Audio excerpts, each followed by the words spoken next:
Hari ini NKRI dikatakan oleh semua orang harga mati, tapi tidak paham siapa yang meracik NKRI itu. Nah, ini namanya tidak paham pahlawannya sendiri. Pahlawan kepiawaian berdiskusi di parlemen.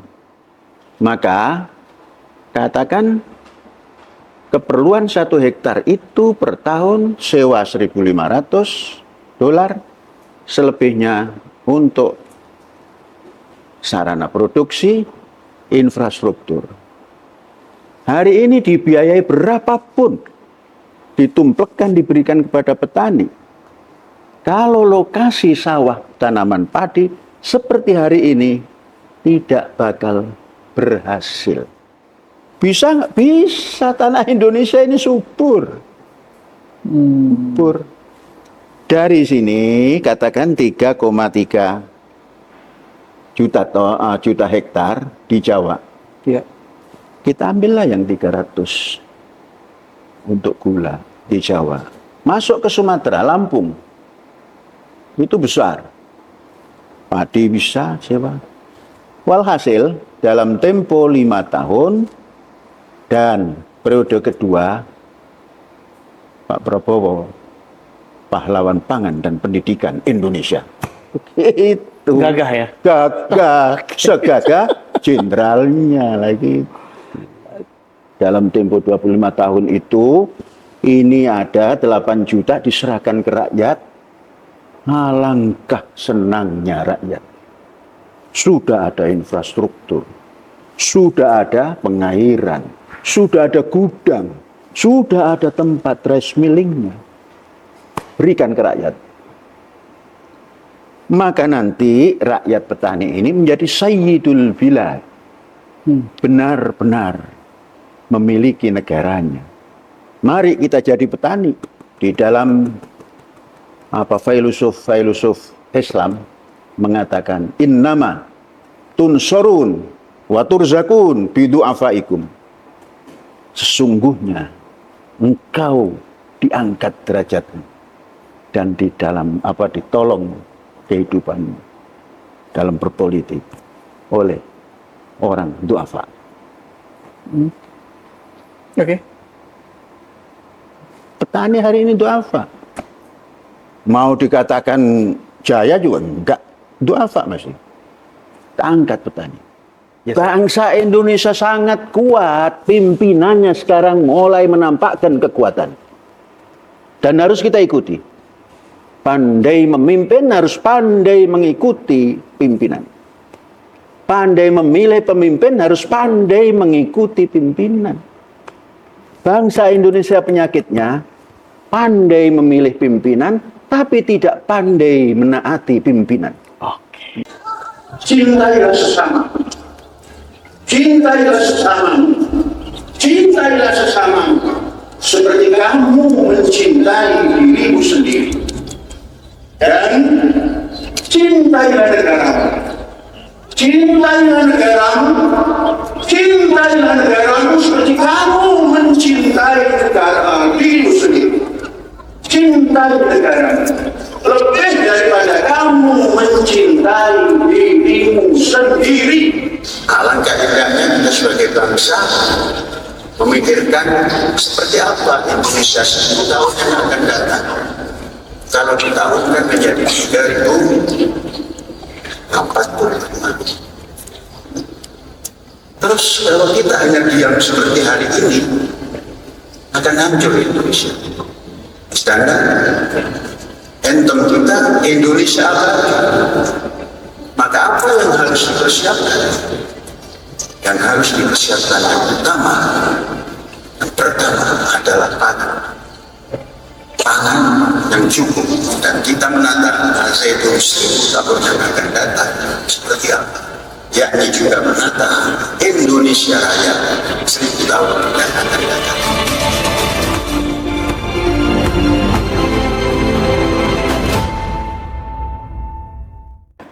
Assalamualaikum.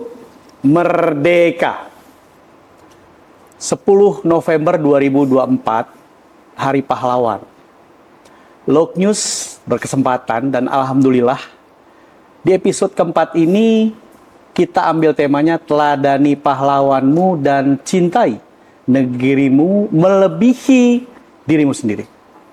Bersama Syekh Azaitun Files, Lok News TV, saya Nasaktian akan mengorek lebih dalam yang mungkin Anda belum memahami atau belum mengetahui bagaimana sesungguhnya pahlawan yang kita saat itu belum paham, belum mengerti pergerakan dari perjuangan bangsa Indonesia.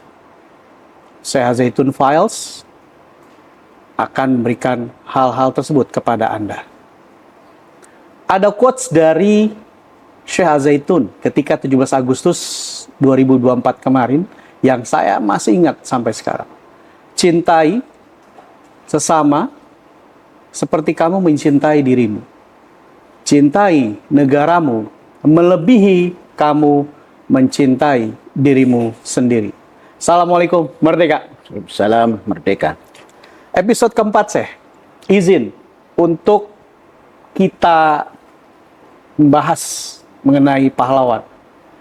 Dan tema episode 4 ini adalah teladani pahlawan dan cintai negerimu. Namun nanti kita akan banyak membahas, apalagi sekarang terkait dengan swasembada pangan. Presiden Prabowo Subianto sudah mencanangkan ketahanan pangan. Kita paham bahwa pahlawan Indonesia saat ini sudah masuk, Hari Pahlawan sudah masuk ke tahun 65. Sejak tahun 1959 ditandatangani oleh Presiden Soekarno. Syekh, sebelum kita membahas lebih jauh arti dari pahlawan dan boleh menceritakan sedikit tentang 10 November saat itu kejadian di Jawa Timur atau di Surabaya. Begini, pahlawan sampai hari ini diukur oleh banyak orang itu unsur atau orang yang berjibaku dengan pertempuran, berjibaku dengan gerakan-gerakan pengusiran daripada penjajah dan lain sebagainya, yang ukurannya seseorang itu baru dianggap pahlawan kalau bertempur dan gugur. Itu betul. Tapi di Indonesia ini kita agak sedikit lupa dan perlu diingatkan. Ada pahlawan yang mengembalikan negara kita ini yang tadinya dicabik-cabik,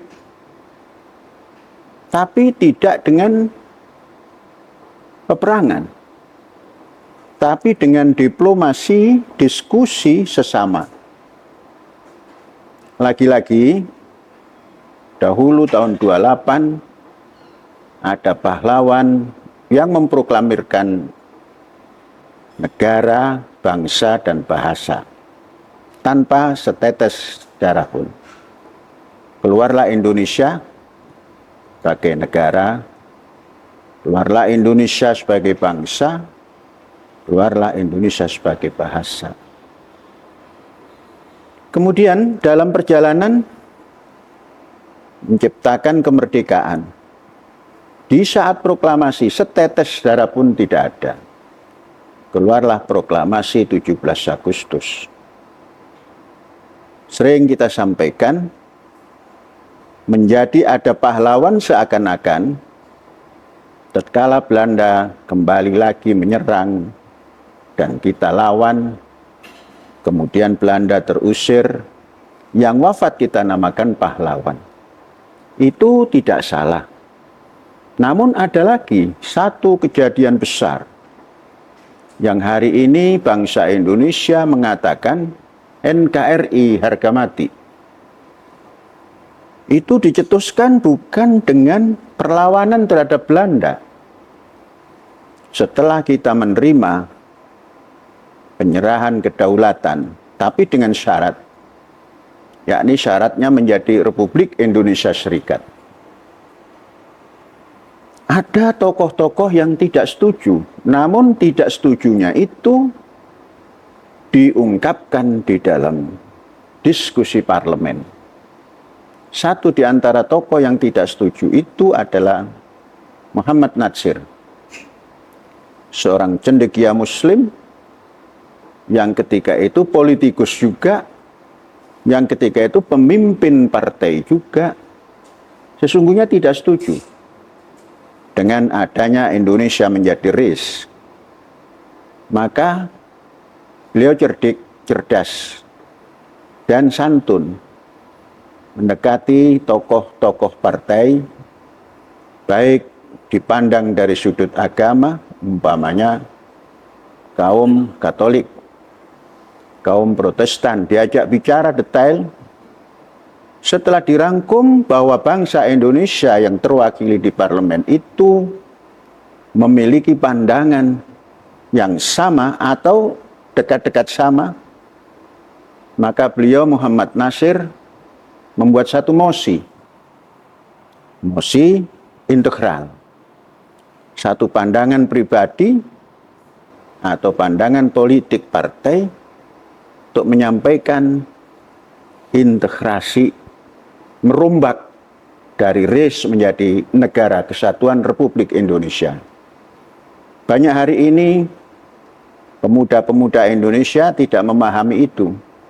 Itulah pahlawan tanpa meneteskan darah, tapi dengan kecerdikan. Tahun 28, kecerdikan bangsa kita mengeluarkan satu nusa, satu bangsa, satu bahasa.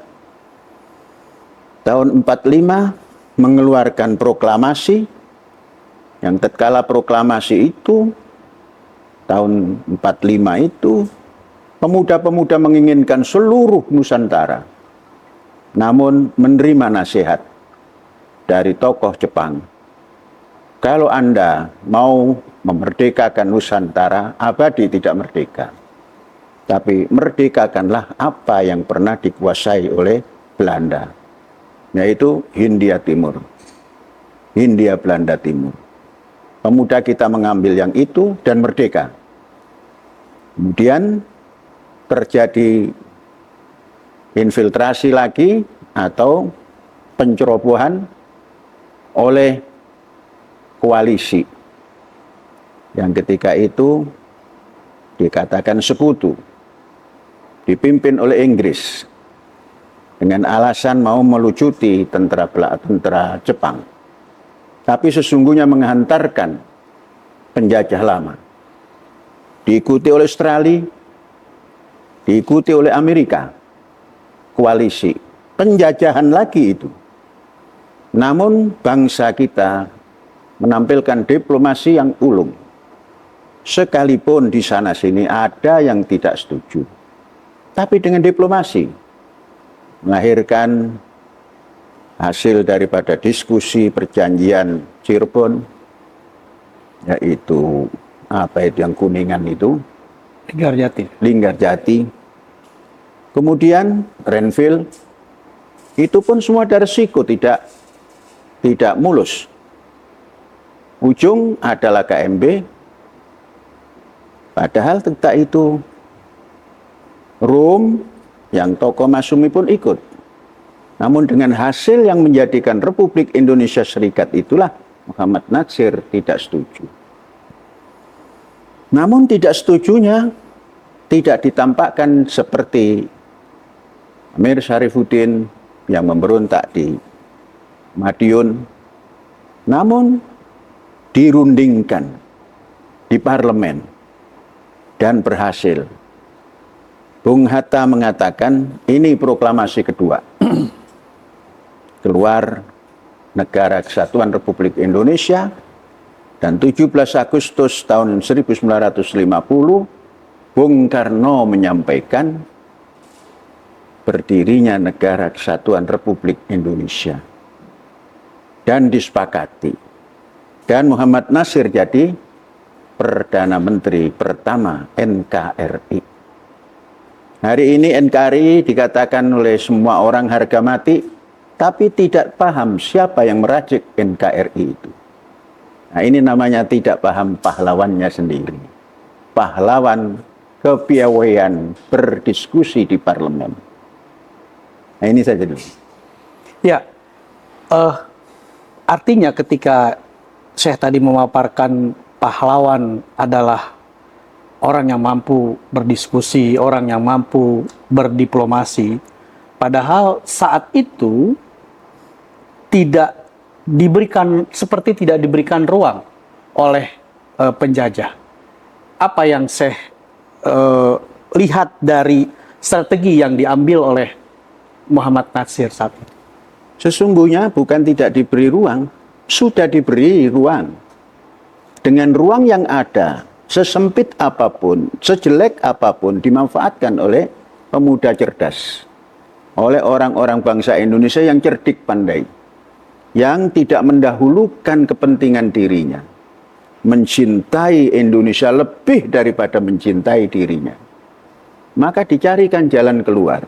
Supaya Indonesia ini tidak menjadi negara RIS, Republik Indonesia Serikat. Di mana Republik Indonesia menjadi embel-embel kecil. Indonesia dibagi 16 bagian negara. Akhirnya dengan cara yang tadi, berunding, kanan, kiri, semua diajak berunding. Bukan tidak mengerti Belanda. Mengerti, tapi sudah tidak punya hak lagi, karena sudah menerima apa yang dinamakan penyerahan kedaulatan dan RIS. Sudah diterima, baru dirubah. April dibuat mosi integral Muhammad Natsir, 17 Agustus diproklamirkan oleh Bung Karno. Maka Bung Hatta mengatakan ini proklamasi kedua. Oke. Lalu efek, kita bicara efek dari peristiwa saat itu. Kita ambil yang manfaat lah, Syekh. Ya, seperti Syekh bilang, sudah lupakan semua. Kita kembali kepada bagaimana kita mengisi pembangunan. Apa yang saya lihat, tanda petik, saat ini masih ada peninggalan lah atau sisa dari positifnya perjuangan-perjuangan para pendahulu, Syekh. Oh, banyak positif. Semua positif. Buktinya hari ini dipakai dan tidak akan dibuang NKRI. Malah dikasih aksentuasi harga mati. Ya sudah, nggak ada yang jelek. Ya, dan akhirnya kita sebagai pelanjut, ya, saya izin menggunakan bahasa saya, pelanjut. Apa yang pertama atau titik mana nih, Syekh, kita harus memulakan bahwa kita adalah pelanjut? Ya, pelanjut pahlawan bercermin pada pahlawan yang sudah. Kita harus jadi pahlawan juga semua bangsa ini. Yakni mempersiapkan pendidikan dan pangan cukup untuk bangsa ini. Coba kita hitung. Baru 79 tahun. Ya. Bangsa kita hari ini kalau tidak salah 280 juta. Tuh, 282. Katakan 80. Ya. Tahun 50 atau penyerahan kedaulatan itu baru 70 juta. Sekarang 280. Dalam tempo 79 tahun, perkembangan penduduk luar biasa, 400%. Dengan tidak disadari, semuanya lupa bahwa itu harus dipersiapkan pemakanan dan pendidikan. Pendidikan anak SD sampai umur 19 tahun, katakan 6 tahun sampai 19 tahun, 66 juta. Itu lebih besar dibanding negara Malaysia seluruhnya. Ini pemuda-pemudinya saja.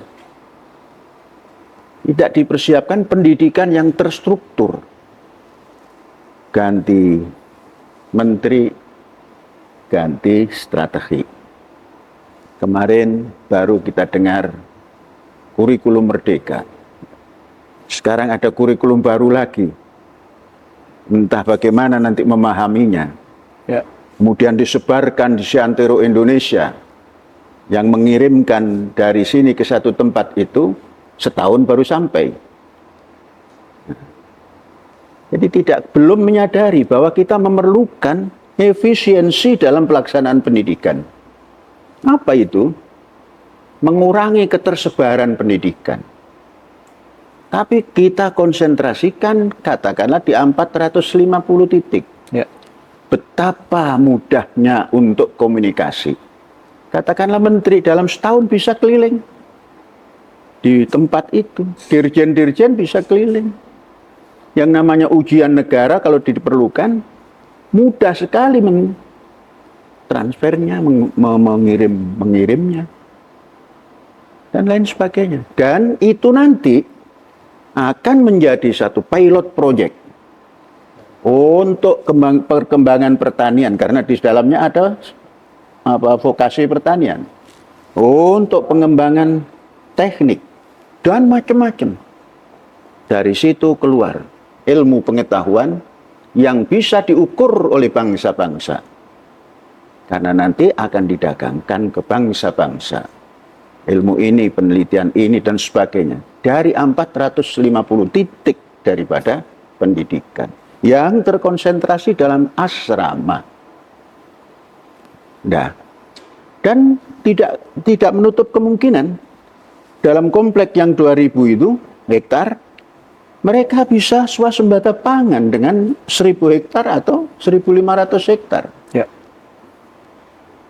Pendidikan sudah tertangani oleh anak didik dan pelaku didik di sebuah tempat yang disediakan oleh pemerintah.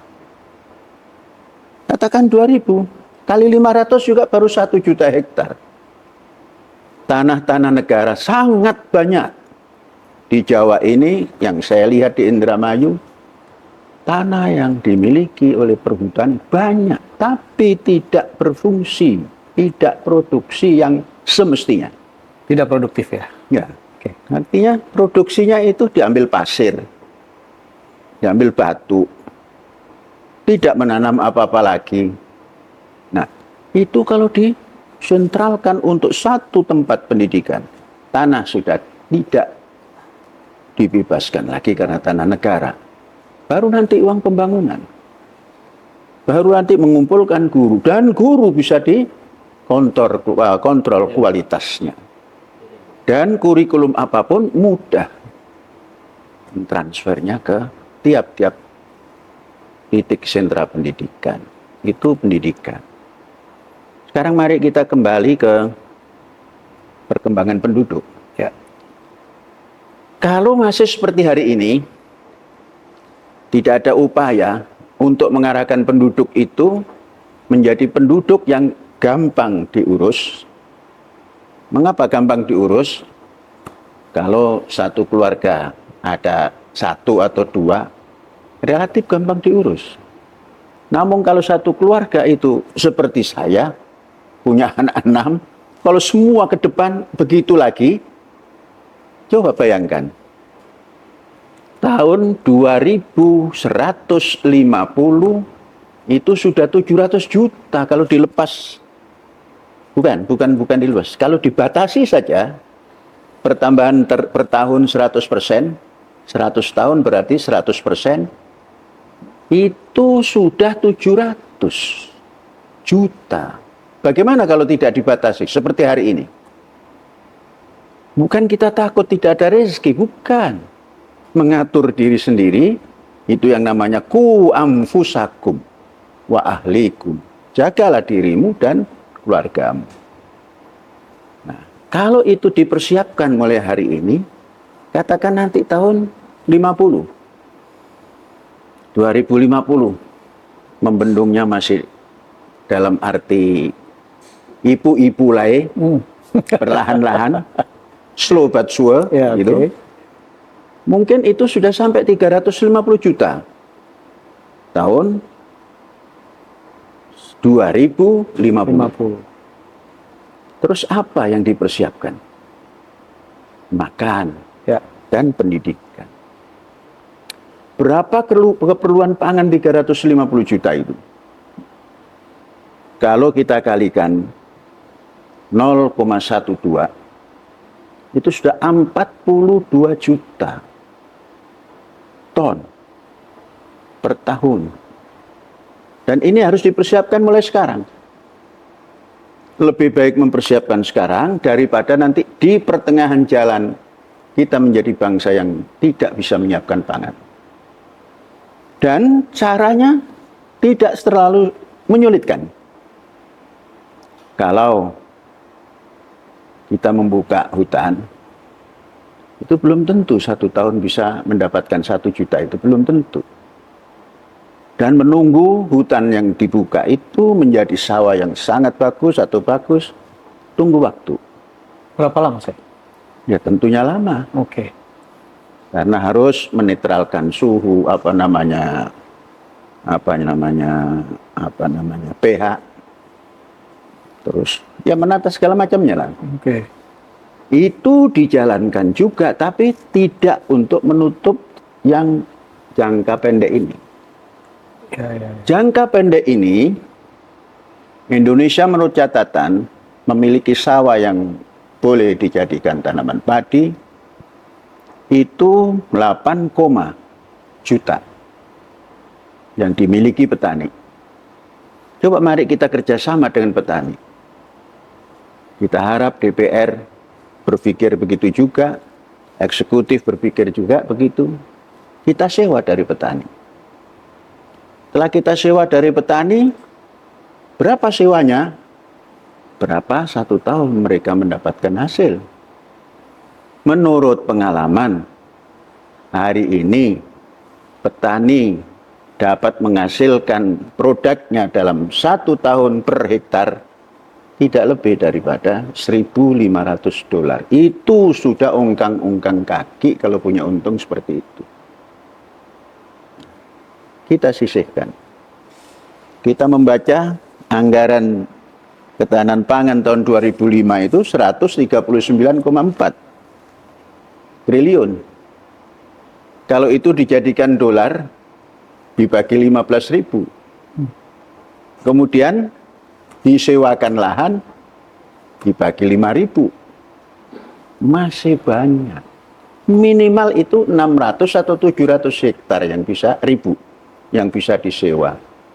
Petani mendapat uang, beredar di kampung, uangnya, sawah ditata oleh negara.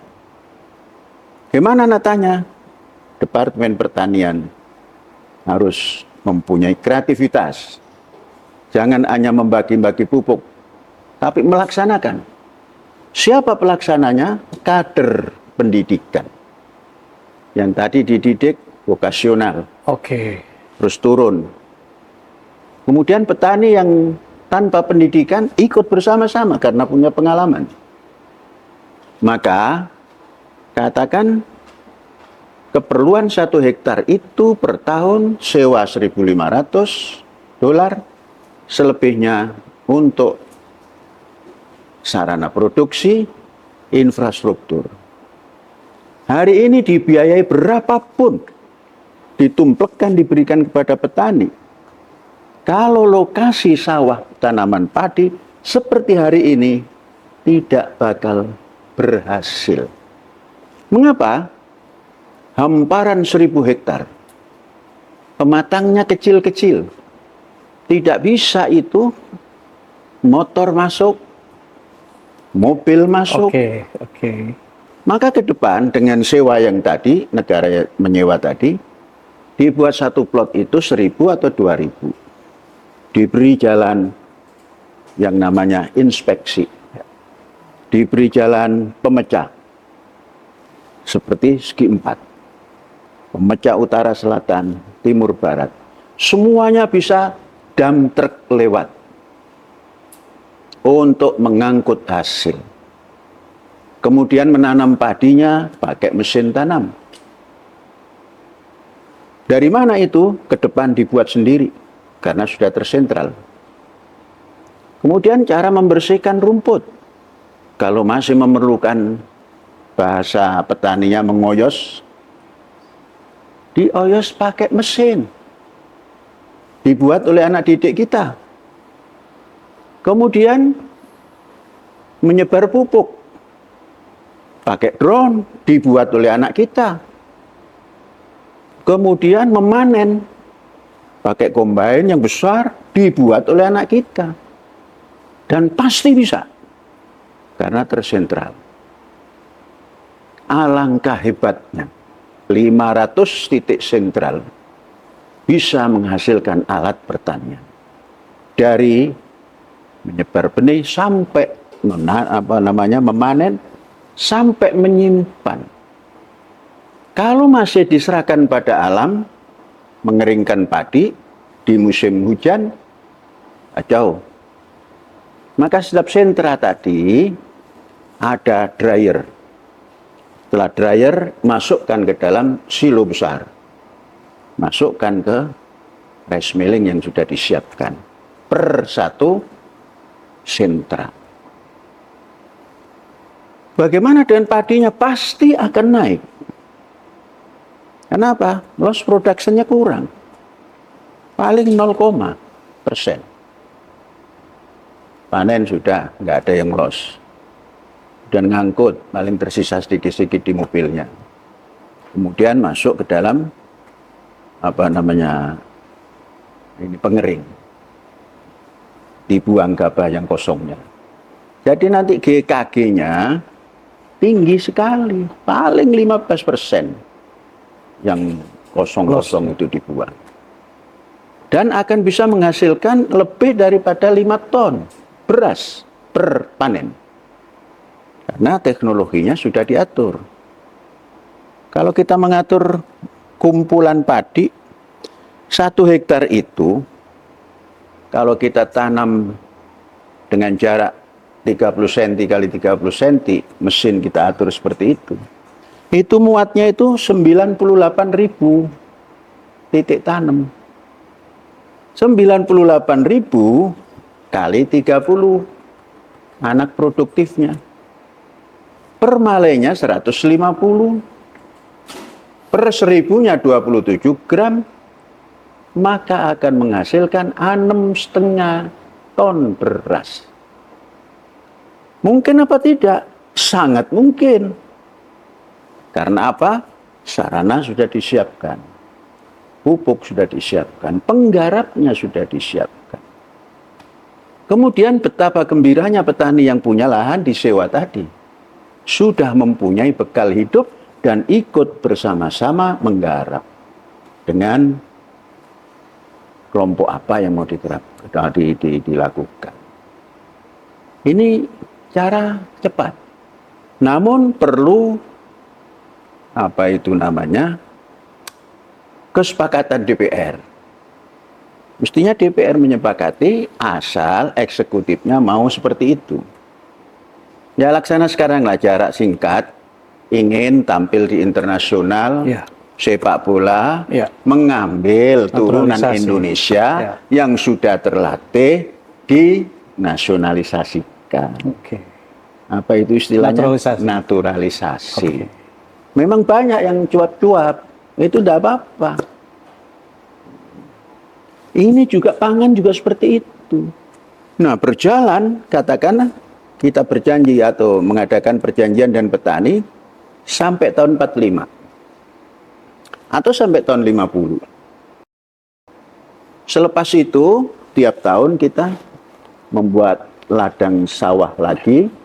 Ya nggak usah ribu-ribu, nggak usah hektar, juta-juta hektar. Ratus hektar. Selama 20 tahun, 25 tahun. Sambil menengok pertumbuhan penduduk. Dibatasi 1% 1 tahun saja, tahun 2100, itu sudah 350 juta plus 175. Berapa itu? 135 juta. Nah, 35 juta. Plus 175 juta. 210 juta nanti. Nanti dulu. 350 juta. Plus 175 juta. 525 juta pada tahun 2100. Kan ini harus dikalikan keperluan pangannya. Ya. Dan pendidikannya sudah punya sentra pendidikan. 500 titik. Betapa gembiranya bangsa Indonesia kalau penguasanya, pemerintahnya, baik eksekutif maupun legislatif, berpikir seperti itu. Iya sih, saya setuju. Konsep saya itu sangat integrasi sekali. Dari hulu ke hilirnya, atau bahasa saya konglomerasinya tuh dapat banget gitu. Namun ketika hari ini kejadiannya adalah seperti benang kusut. Saya mau ngurainya atau nariknya itu dari mana dulu? Benang kusutnya dibuang. Dibuang saja? Dibuang Nggak saja, ditarik bakar. gitu, enggak? Untuk apa benang kusut diurus-urus? Sedangkan kita mau memintal. Benang kusut, benang basah buang. Pakai sistem baru. Ekstrim dong. Oh, bukan ekstrim, begitulah menyelesaikan. Tinggal siapa itu DPR yang tidak pro rakyat untuk mempersiapkan pangan rakyat. Dan ini nanti efeknya yang ditakuti oleh pemerintah Pak Prabowo ini, korupsi sangat kecil. Bisa diminimalisir ya? Bukan diminimalisir, hampir terjadi. tidak ada. Oke, setuju. Hampir. Ya. Karena sistem sudah dibuat. Semua yang menerima uang, katakan petani yang menerima sewa, cash, masukkan saja ke rekeningnya. Tidak ada 1 sen pun. Dia per bulan ada tambahan kalau nggak dipakai. Iya, betul. Itu dari satu sisi sudah aman.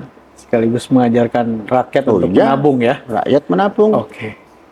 Kemudian dari 5 juta biaya 1 hektar, kan masih 3,5 juta. 3,5 ribu dolar. 1 hektar itu disiapkan 5.000 dolar. 1.500 untuk sewa, 3.500 untuk saprodi. Kita punya pabrik pupuk. Berapa perlunya? Di-drop ke 1 sentra. Tidak lagi dibagi-bagikan ke petani, 1 sentra. Artinya memotong jalan yang sangat panjang. Jadi sangat pendek, 1 sentra. Apalagi keperluan lain-lain. Kemudian umpamanya kita perlu, pertama adalah tentunya masih membeli. Oke. Mesin-mesin langsung dikirim ke sentra. Apa saja dikirim ke sentra. Kan cepat. Mengirim dari eksportir, importir kita masuk langsung tep. Jaraknya dari pelabuhan kepada sentra bisa diukur, biayanya bisa diukur. Nah, itu kemudahan-kemudahan yang mesti disiapkan. Pak Prabowo berkuasa 10 tahun.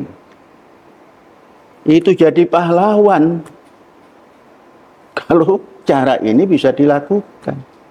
Saya seperti sedang menggambarkan kepada kita semua nih, loggers, bahwa ini pernah dilakukan loh sebenarnya. Gitu. Kayak tadi contoh, ada bahasa seperti keluarga berencana yang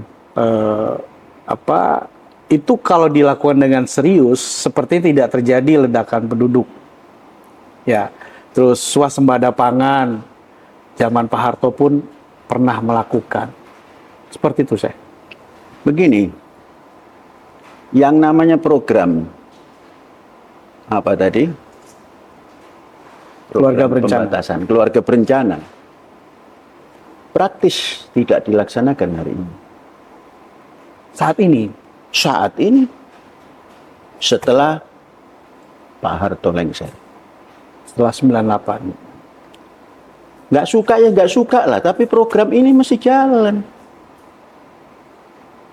Dengan betapa serunya, 280 juta penduduk dalam tempo hanya belum 100 tahun. Artinya berapa tadi? 400%. Oke. Terus yang namanya ketahanan pangan, swasembada pangan, itu masih semu zaman Pak Harto, tapi sudah. Karena apa? Masih drop ke petani dan banyak susut di jalan. Pak Harto belum mencoba menyewa tanah rakyat. Nah ini kita coba, Pak Prabowo ini mencoba, mintalah persetujuan dari DPR, entah fraksi mana. Kalau ngelihat kesuburan tanah, Pak Prabowo pun sebagai trial itu di daerah mana saya? Saran dari Begini, di Indonesia yang saya dengar dari Menteri Pertanian tatkala berdialog di DPR, Indonesia kalau nggak salah punya 8 koma yang berbentuk sawah. 42% di Jawa. Berapa itu? 8 juta 42% kali sekira 42%. Nah, 3,3. Iya, 3,3. Ini bisa diselesaikan Pak Prabowo selama 5 tahun. Bisa diselesaikan sewa. Kalau mau digunakan lebih besar lagi dana ketahanan pangan itu, bisa separuh periode. Ini di Jawa saja dulu. Ini belum pangan yang lain. Nanti kita perlu yang namanya gula. Ya. Gula hari ini, karena saya juga penanam gula, hanya tempat kita yang bisa 100 ton itu. Karena kita serius. Oke. Dan rendemennya juga tinggi punya kita itu. Di Mahat sih. Iya. Oh, tapi sekarang kita stop karena kita punya gula kelapa. Substitusi atau apa itu gula kelapa? Bagaimana? Gula kelapa itu substitusi atau apa? Ya untuk makan sendiri. Kalau kemarin kan sampai bisa menjual. Ini nanti diratakan seluruh Indonesia harus bisa 100 ton per hektar. Batang tebunya. Kemudian rendemen gula pasirnya minimal itu 9. Alangkah bagusnya kalau 10%. Bisa nggak? Bisa, tanah Indonesia ini subur. Subur. Dari sini katakan 3,3 juta hektar di Jawa. Iya. Kita ambillah yang 300 untuk gula di Jawa. Masuk ke Sumatera, Lampung. Itu besar. Padi bisa sewa. Walhasil dalam tempo 5 tahun dan periode kedua Pak Prabowo pahlawan pangan dan pendidikan Indonesia. Itu Gagah ya. gagah, segagah jenderalnya lagi. Oke. Siap. Saya ngomongin pahlawan hari ini, saya. Petani Apa itu itu? pahlawan ya. Ya Pangan. kan? Iya, ngomongin pangan. Petani itu adalah pahlawan ketahanan pangan. Ya. Menurut saya, bagaimana kita bisa mengapresiasi peran penting dalam menjaga ketahanan, terutama di tengah tantangan seperti perubahan iklim, fluktuasi harga pangan. Itu gampang, asal punya kemauan. Caranya, Itu tadi menyewa. nyewa saja. Menyewa punya petani dulu. Dibatasi 25 tahun, 20 tahun atau 25 tahun. Nanti tatkala sudah kita punya persiapan pembukaan lahan, secukupnya katakan punya 10 juta, dalam tempo 25 tahun itu, ini ada 8 juta diserahkan ke rakyat. Alangkah senangnya rakyat.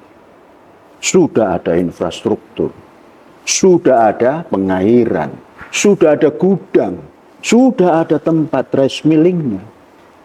berikan ke rakyat. Maka nanti rakyat petani ini menjadi sayyidul bilad. Benar-benar memiliki negaranya. Mari kita jadi petani. Syekh, gini nih Syekh. Saya coba berimajinasi. Saya punya sebidang lahan. Oke. Saya kepingin lahan saya ini padinya bagus. Terus saya nggak repot menjual. Artinya berarti pendistribusiannya harus bagus. Terus kemudian saya nggak mau punya hanya padi saja, tapi saya mau punya tebu, alias yang mampu memberikan kesehatan di dalamnya, termasuk susu. Penghasil susu itu sudah pasti adalah sapi, ya. Gimana sih? Kasih cara Kalau seperti apa? sendiri-sendiri sekarang, Ya, ya bisa, tapi kapan rakyat yang lain bisa begitu? oke. Ini kan seluruh rakyat diangkat. Kemudian kita minta pertolongan petani yang punya lahan, disewa oleh negara. Oke. Itulah teori politik. Di dalam filosof Islam mengatakan innama tunsorun wa turzakun bidu'afaikum. Sesungguhnya engkau diangkat derajatmu dan di dalam ditolong kehidupanmu dalam berpolitik oleh orang du'afa. Oke. Petani hari ini du'afa. Mau dikatakan jaya juga enggak, du'afa masih. Angkat petani. Nonghu kochang. Kata agama Konghucu. Nonghu kochang. Petani kaya, negara jaya. Gitu. Oke. Saya masih penasaran saya. Artinya ketika pangan itu bisa menjadi sumber kesehatan buat manusia, itu apa saja nih Lah, variabelnya? itu katakan. Kalau dulu tatkala Belanda mulai datang, negeri Belanda mulai datang, melihat orang Jawa, kan selamanya orang Jawa saja gitu. Kalau saya dari Jawa. Bukan, oke. Karena orang Belanda datangnya ke Jawa dulu. Oke. Melihat rakyat Jawa, kok makan beras? Kok tidak pakai tempat? Kok menggelar daun? Kemudian nasinya ditumpahkan, dicicipi. Oh, lezat. Maka membuat Richtafel.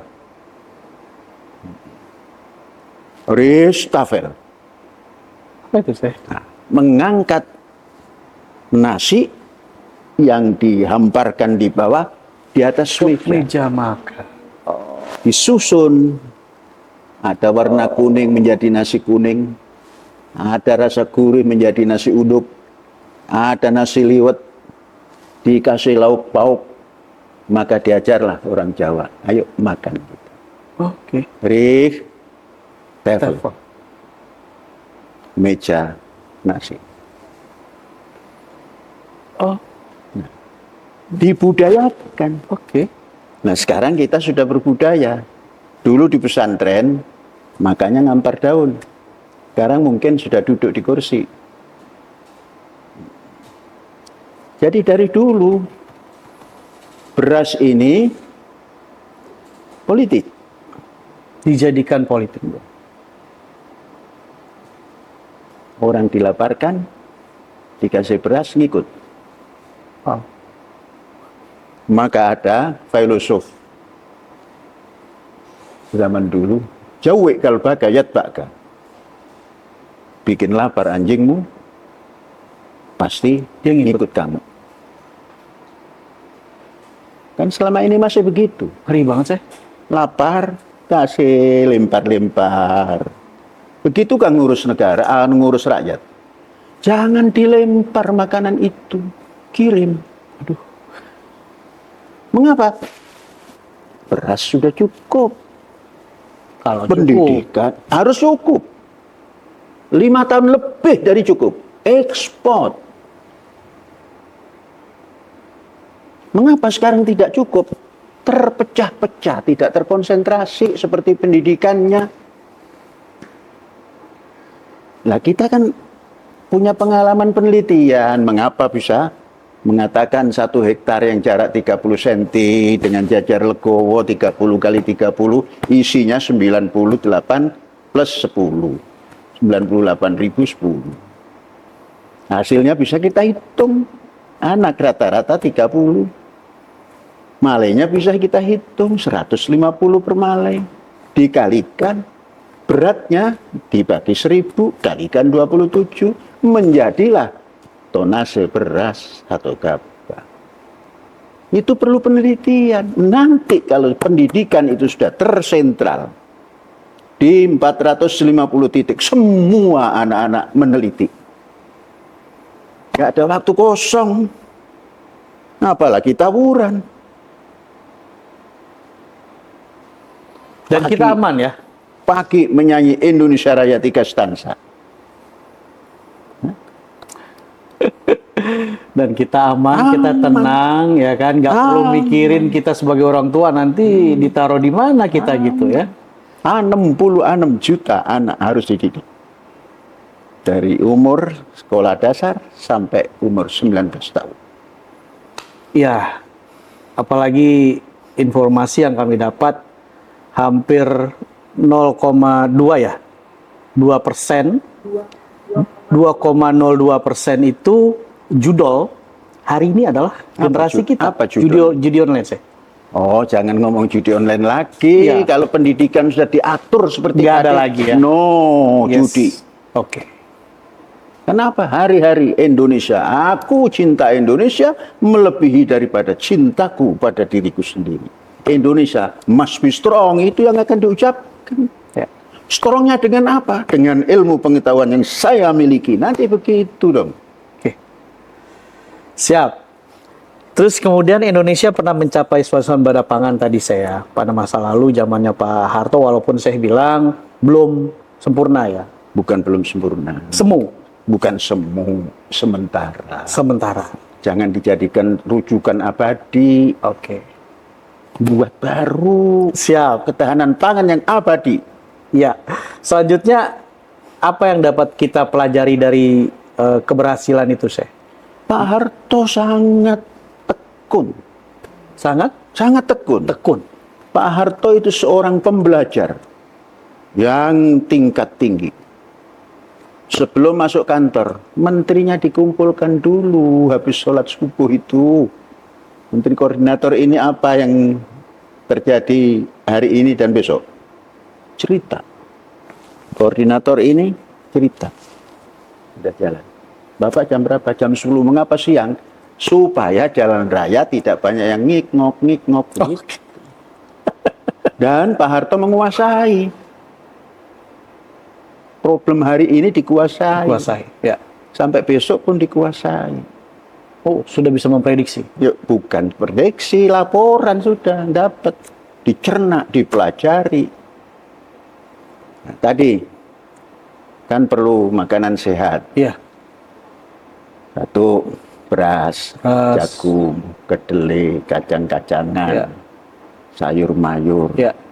ikan, daging kaki Ya. 2, daging kaki 4, telur, susu. Susu. Semua bisa. Tatkala nanti disentrakan, katakan 1.000 sampai 2.000 per 1 hektar disiapkan minimal satu sapi susu. 1 hektar, 1 sapi.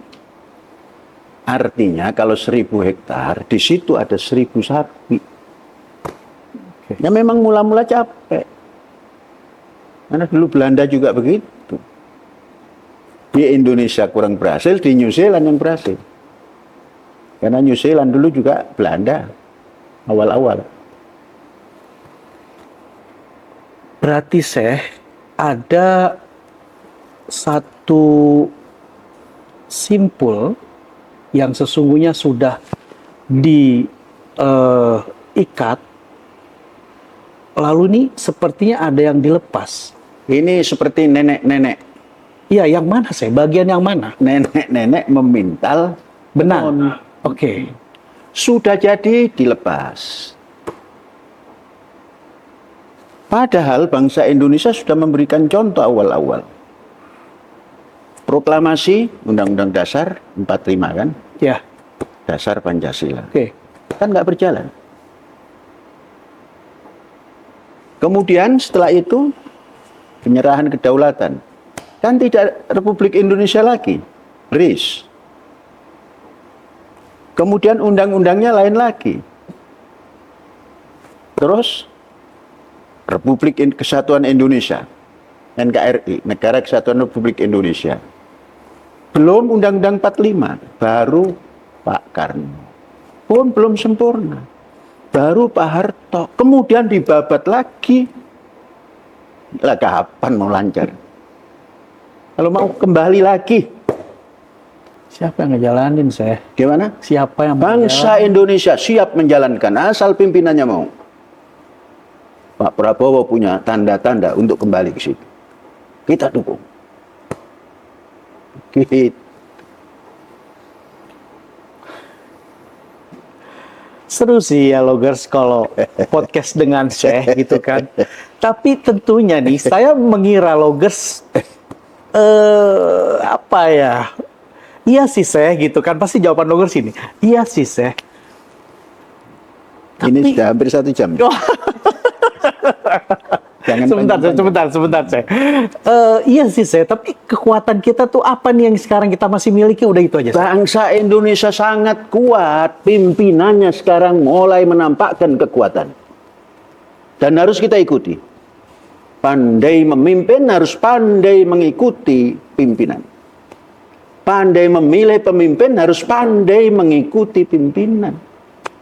Bangsa Indonesia penyakitnya pandai memilih pimpinan, tapi tidak pandai menaati pimpinan. Oke. Ya, sudah itu closingnya. Siap. Pandai memilih, tapi tidak Pandai memilih pimpinan. Pandai memilih pimpinan, tapi tidak pandai mengikuti pimpinan itu. Mengikuti pimpinan. Nah, sekarang ikuti pimpinan yang kita pilih. Ya, itu pesan dari Syekh Al Zaitun Files episode keempat. Jika kita bangsa Indonesia mau menjadi pahlawan pangan dunia. Kalau masih penasaran, ikuti episode 5 nantinya. Tetap di Syekh Al Zaitun Files, Log News TV, bukan yang lain. Assalamualaikum, merdeka. Ya, sudah. Thank you, Syekh. Ya.